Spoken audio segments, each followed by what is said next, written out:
Rasulullah. Nara takbir. Bagaimana Khalifah Ahmadiyah dipilih? Sejatinya Khalifah adalah sosok pengganti sekaligus penerus misi dari seorang nabi. Seorang nabi mendakwakan diri bahwa ia adalah utusan Tuhan. Kemudian akan ada banyak orang yang mengikutinya, dan seiring dengan menjalankan misi kenabian tersebut, karena nabi merupakan manusia juga dan akan wafat, setelah kewafatan nabi dipilihlah atau ditunjuklah seorang pengganti atau penerus untuk melanjutkan misi dari nabi atau utusan Tuhan yang wafat itu. Kita lihat di zaman yang mulia Rasulullah SAW, ketika beliau SAW wafat, maka para sahabat berkumpul dan memilih seorang khalifah yang bernama Hadrat Abu Bakar As-Siddiq radhiyallahu anhu. Begitu juga di masa khalifah yang kedua, Hadrat Umar bin Al-Khattab radhiyallahu anhu, menjelang kewafatan beliau membentuk satu komite pemilihan khalifah dan menunjuk beberapa sahabat untuk menjadi bagian dari komite tersebut. Di antaranya ada Hadrat Utsman bin Affan radhiyallahu anhu, Hadrat Ali bin Abi Thalib radhiyallahu anhu. Kemudian terpilihlah Hadrat Utsman dan seterusnya sampai Hadrat Ali. Begitu juga dengan Khilafah Ahmadiyah. Ketika Hadrat Mirza Ghulam Ahmad yang mendakwakan diri sebagai Isa Al-Masih yang dijanjikan di kalangan muslim, beliau wafat, maka para Ahmadi berkumpul dan menghasilkan satu keputusan yang bulat, pemilihan yang satu, yakni kepada Hadrat Hakim Nuruddin yang menjadi Khalifatul Masih yang pertama.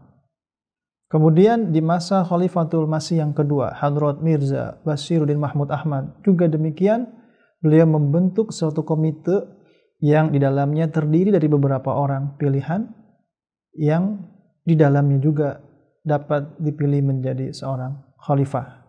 Dan kita saksikan sampai saat ini pemilihan khalifah demikian berlangsung.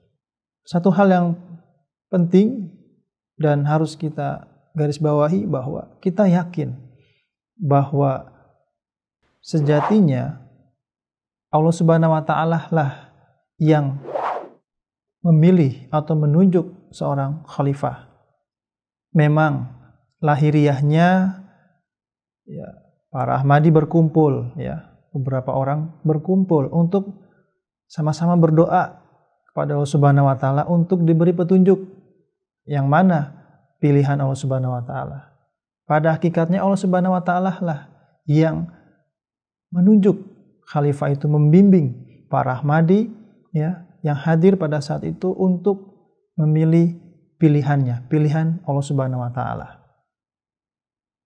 Ada juga fenomena melalui mimpi, di mana Ahmadi atau para Ahmadi bermimpi bahwa khalifah yang selanjutnya adalah beliau, begitu, atau seseorang yang tidak disebutkan, hanya disimpan ke dalam hati, dan setelah terpilih sosok khalifah tersebut benar saja seperti apa yang dilihatnya di dalam mimpi. Inilah salah satu cara bagaimana Allah Subhanahu wa Ta'ala membimbing para Ahmadi dalam memperlihatkan pilihannya. Kemudian yang tidak kalah pentingnya dari fenomena khilafah ini, khilafah Ahmadiyah ini, adalah bahwa kita yakin, sebagaimana kita yakin bahwa khalifah adalah pilihan Allah Subhanahu wa Ta'ala, kita saksikan dalam sejarah Jemaat Ahmadiyah ya, dari khalifah yang pertama sampai sekarang yang kelima, bagaimana penindasan, penganiayaan yang lontarkan dari para penentang Ahmadiyah, ya, bagaimana mereka membenci Ahmadiyah, bagaimana mereka menumpahkan darah para Ahmadi di seluruh dunia di bawah bimbingan khalifah, tetap sabar dan tidak keluar satu langkah pun dari ajaran Islam. Dan terbukti sampai saat ini, alhamdulillah, dengan karunia Allah Subhanahu wa taala, para Ahmadi dengan khalifahnya terjaga dari melakukan tindakan-tindakan atau respon-respon balasan yang tentunya bertentangan dengan ajaran Islam. Dan sampai saat ini Ahmadiyah justru selalu atau semakin berkembang di seluruh pelosok dunia, walaupun seiring dengan perkembangannya selalu ada saja penentangan, tetapi sekali lagi Ahmadiyah selalu berkembang.